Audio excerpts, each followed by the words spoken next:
The sky is the color of a burning bush. The steppe spreads out before me like a sea of nothingness. An ancient turtle crawls out of the yellowed grass. "My spawn," it says. "My brother, fruit of my soul.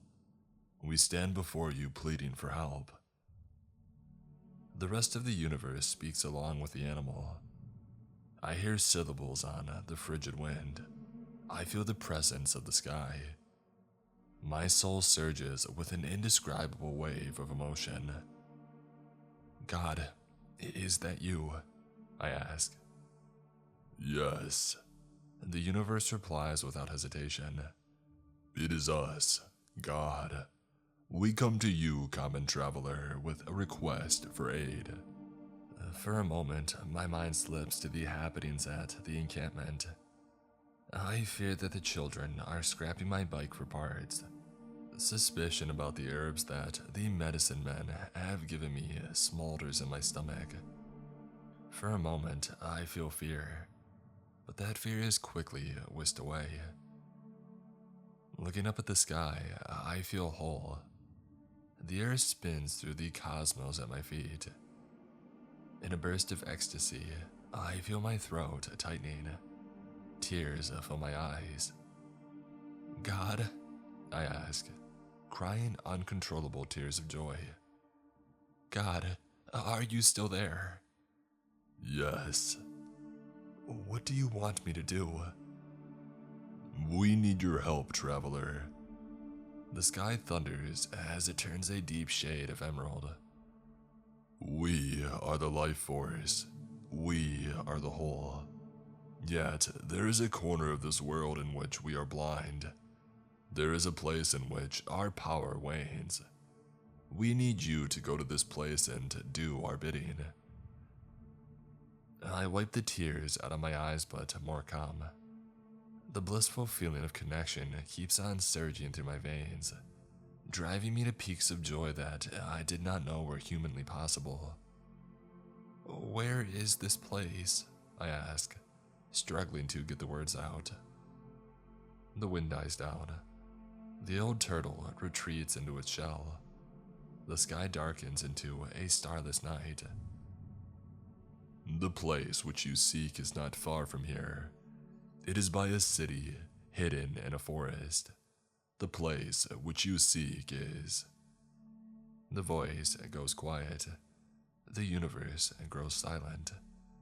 A discomforting electricity rolls through the air. "Scientific installation," the world finally says in a voice lacking all courage. When I first heard the voice, I experienced a feeling of joy that I could scarcely put into words. What I feel next can only be expressed through screams.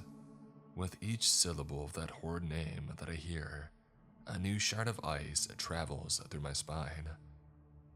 All the love and life seeps out of the universe and is replaced with utter darkness. I run away. The voice asks me to return to listen to help, but I run away. With each plea for help that these skies deliver, I feel a glimmer of light, a flicker of something good. But that horrible dread soon consumes it.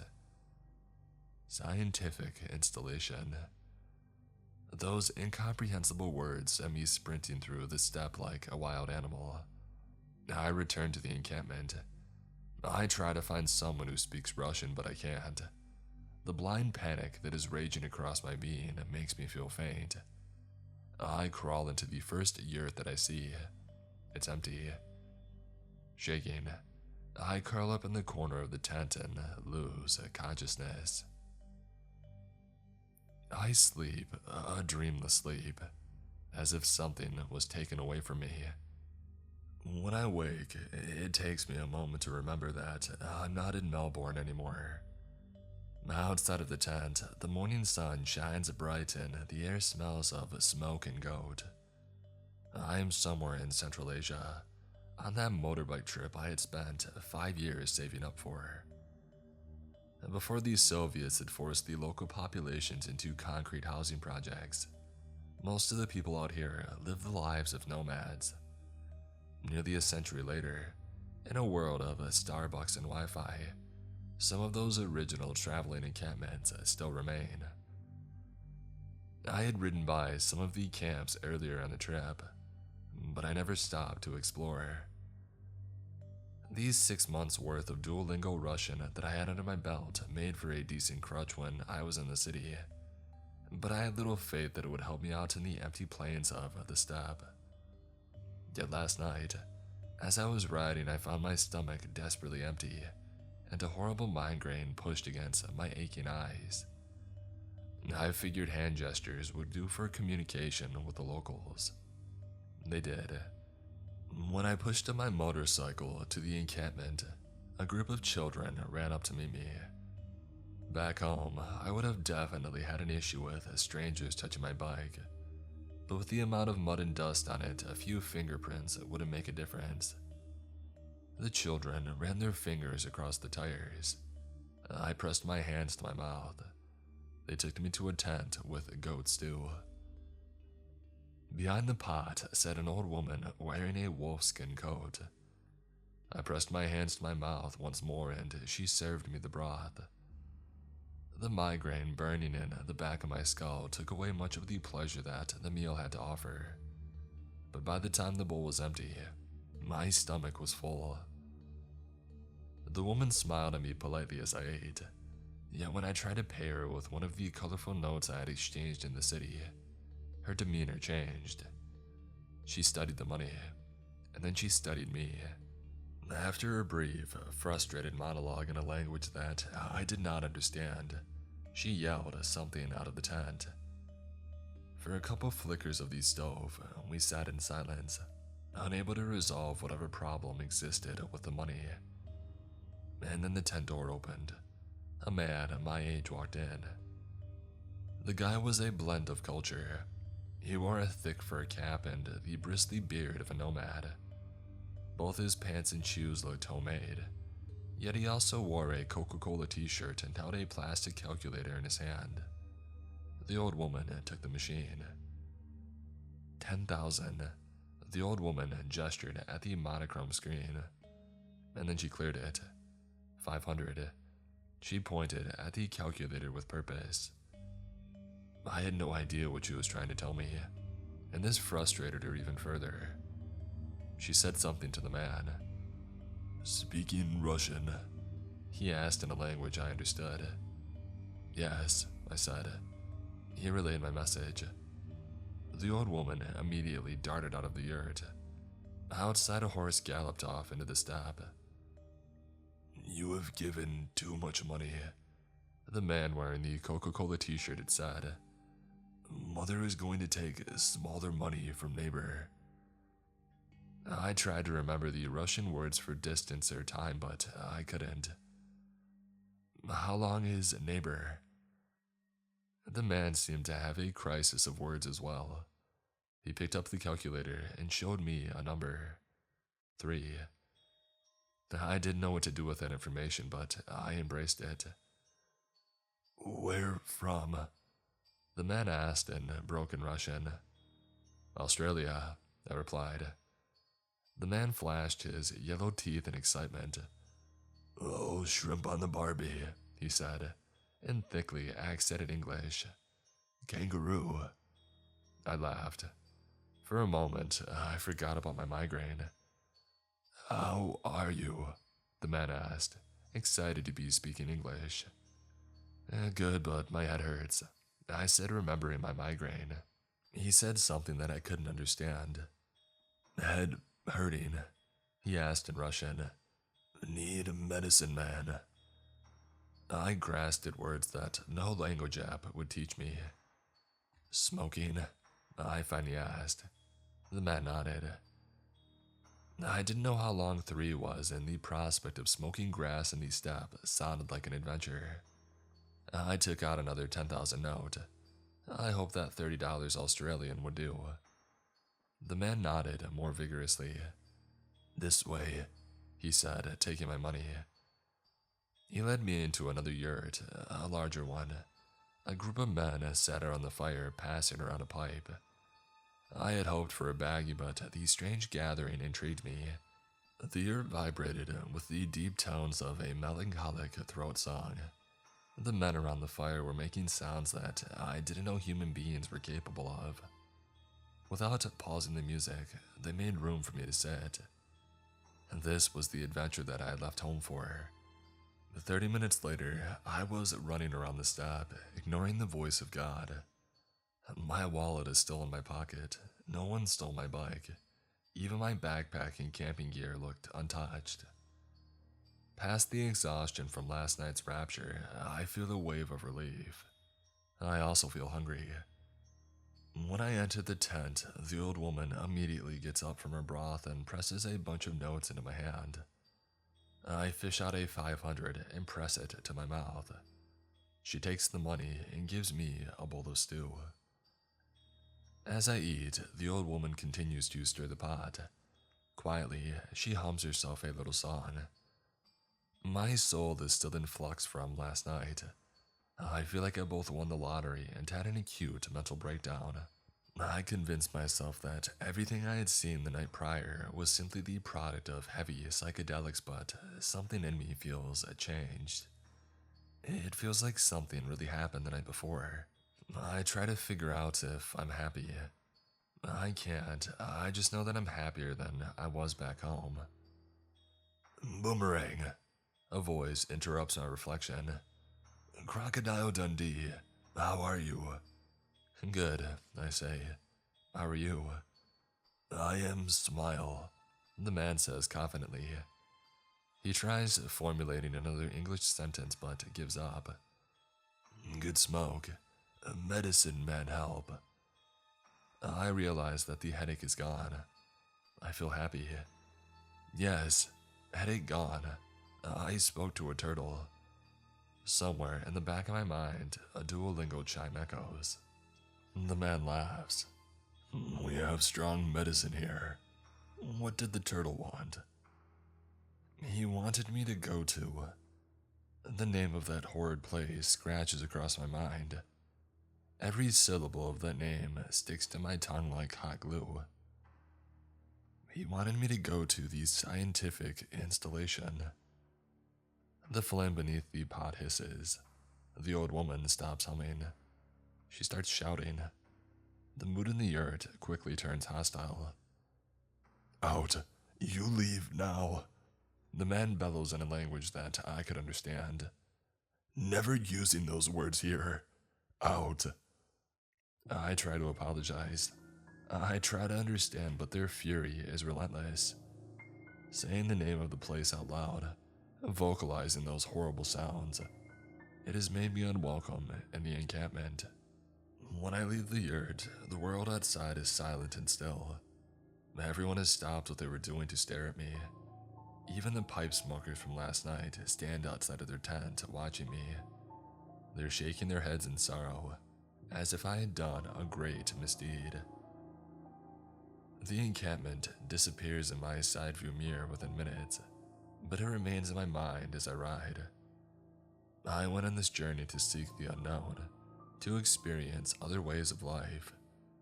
But the look that old woman had in her eyes makes me wish that I had stayed at home. Beyond me, the road stretches out into nothingness. Each kilometer of the steppe looks identical to the last one, and I lose all semblance of time. I find my eyes tearing up. I stop the bike and I put on my goggles. I hope that it's the dust of the steppe that was making my eyes water, but it's not. I find myself sobbing beneath my helmet. My spawn, the world whispers as I pull my bike over to the side of the road. My brother, fruit of my soul. We should have known the true name of the dead place would be too much for the uninitiated. We apologize for the unnecessary pain. I feel the rough grass of the steppe on my face. I'm curled up in the ground, crying tears of unsolicited, unbearable joy. Your help is still needed, common traveler. Your aid is still of the utmost importance for the well-being of the world. We plead with you. Heed the directions. Commit to your duty. My body shivers under the blast of incomprehensible emotions, and I can scarcely see the world past my tear-filled eyes. Somewhere deep inside, I am scared. Somewhere deep inside of me, there is sheer terror, provoked by the loss of control over my mind and body. Yet the inescapable fire of wholeness in my heart washes out the fear. I belong to the voice. I am a part of the voice. The voice that speaks to me is everything that has ever existed. What? The words struggle out of my clenched throat. What do you want me to do, God? We need you to travel to the place where we are powerless. We need you to quell the spread of the infection. We need you to save us. I nearly choke on the words. How? How do I help? Through my strange yelps, an outside observer would not understand me, yet the universe comprehends clearly. The baggage which you travel with contains a metal lock. It is a simple mechanism, but it will do. We implore you to travel to the dead place. We implore you to lock its doors so that the evil that dwells within harms no other. I crawl to my bike and reach into my backpack. I don't recall packing any metal locks, but as soon as I reach in, I feel it. It's like my hand is a magnet, as if the lock was destined to fit into my palm. I have the lock, I say. My voice is starting to clear. The unbearable ecstasy is descending into a simple good mood. For a moment, I feel like I can withstand the presence around me without bursting into tears. As soon as it speaks again, however, my eyes flood once more. Good, the heavens say, revealing the sun. Now travel to the dead place and fulfill your duty to life itself. The roads will lead you where you must go. I take a couple of deep breaths to steady myself and get on my motorcycle. I grip the handlebars hard and pray that the voice won't speak during a sharp turn. It doesn't. All that keeps me company throughout the journey is the warm sun and the sharp wind in my face. The road no longer seems aimless and the steppe no longer seems barren. I can sense every single bush that litters the plain before me, the mountains beyond beckoning me closer. My existence is brimming with purpose. Now, I do not understand what is happening, but I know that I'm doing God's work. I know that I'm traveling to the scientific installation to save life itself. Whatever heavenly presence burning in my chest lasts for most of the journey. Yet as the land before me turns from barren earth to woodlands, I start to feel alone. We have arrived. The trees above me whisper as the road touches a forest clearing. From here, you must continue on foot. The voice is still there. That presence of utter goodness and joy still lingers in the air. But I feel alone. We cannot guide you the whole way. Our power wanes the closer you walk to the dead place. You must take this journey alone. With every step I take into the forest, I feel that sense of cosmic wholeness seep away. The wilderness around me is beautiful and unkempt, but beneath it, all I feel is ugly conformity. Beneath the tranquility of the forest, I can feel the scientific installation. There are dangers lurking in the forest, dangers which will attempt to hinder your quest. The ground beneath me whispers in a strained, powerless tone. Beware the moat of cursed water that surrounds the place you seek. Beware the forces of the forest. Beware the bright-eyed scientist. The trees around me are lush and green and filled with birds, yet the further into the woods that I walk, the less healthy the world feels. From all the dangers which you must be aware of, there is one that is of paramount importance. Do not look into the place. Do not gaze into the cursed place. The voice grows raspy and weak. Do not look inside of it. The name of the place no longer makes me flee, but it still stirs terror in my heart. I am alone. The sky goes gray and the trees grow thin. The grass is diseased and the animals are silent. I walk through a steadily dying world, clutching at the mysterious lock in my palm for comfort. At first, the felled trees are a rarity, but soon enough, the sight of them turns regular. The forest withers before my eyes until there is nothing left but dead shrubbery. In a clearing, surrounded by dead plants and mud, stands a large cement building. It has no windows, only a single set of rusted doors. Around the lifeless structure, there is a large ditch filled with murky water. Everything around me is still, yet the moat shimmers and pulses with foreign life. I pay it no mind. I ignore the horrid stillness in the air and jump over the strange water. A gnawing fear at the core of my being wants me to turn back and run away. Something primal tells me that I'm in a place where I shouldn't be, but I ignore it. As I move towards the building, I remind myself that I'm doing so in service of God. I reach the rusted door. I see the opening for the lock and I feel the metal in my hand. But I don't lock the door just yet. The strange woman, the medicine man, the voice. One day of insanity had made the whole trip worth it. Yet suddenly, I am consumed by curiosity. I want to know what is behind the door. I want to see the thing that even my maker is terrified of. The pull of the forbidden is irresistible. A magnetic tear in reality demands me to grab the handle. I can't resist it. A dark roar reverberates through my soul. A filthy, toxic stew brews in my stomach. Something inside of me wants to see the scientific installation. I try to remind myself of the heavenly directives I was given. I try to ignore the pull towards the dead place, but I can't. From the other side of the door, I hear a low, throaty groan. It is as unnatural and fascinating as the throat songs of the pipe smokers. Just a peek. I promise myself it's just a peek. Immediately, I regret it. Before me is a surprisingly clean, fluorescent lit hallway. A man stands in front of me. There's something behind him, but my eyes recoil towards the familiar. Middle-aged, drab suit, bushy mustache.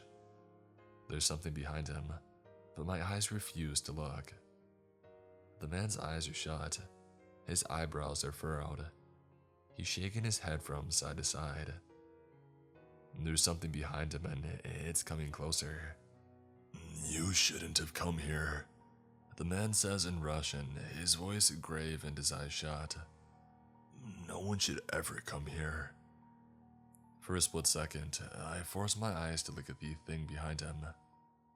Tears of terror dull my eyesight. I slam the door shut and hook the metal. My mind exists in a universe of sheer panic, but I will double-check the lock. I triple-check the lock. My body will not let me leave until I am certain that the thing inside cannot get out.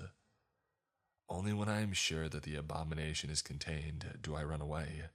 It is through pure luck that I get past the dead shrubbery unscathed. My mind is elsewhere.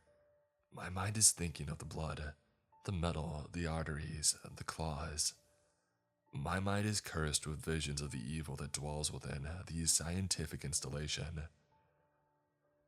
When the forest path turns green once more, I meet a stranger. A man dressed in a thick jacket carrying a thermos. He is walking towards the building. When he sees me, he smiles and waves.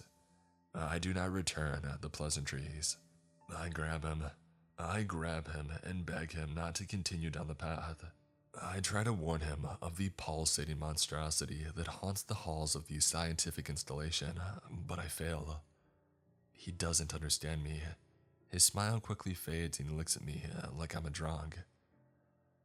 I try to reason with him, but he continues walking down the path. I cannot stop him. I dare not take one step closer to the thing. With guilt in my panicked stomach, I run back to my bike and drive away as far as I can. The voice assures me that I have done a good deed. The voice assures me that I have saved the world, but I do not feel victorious. I do not feel the cosmic sense of belonging, the communing with the heavens instilled in before me. I do not feel good about traveling so far from home. All I feel is fear. What I have seen inside of the scientific installation is an affront to all that is good. It is an affront to life itself.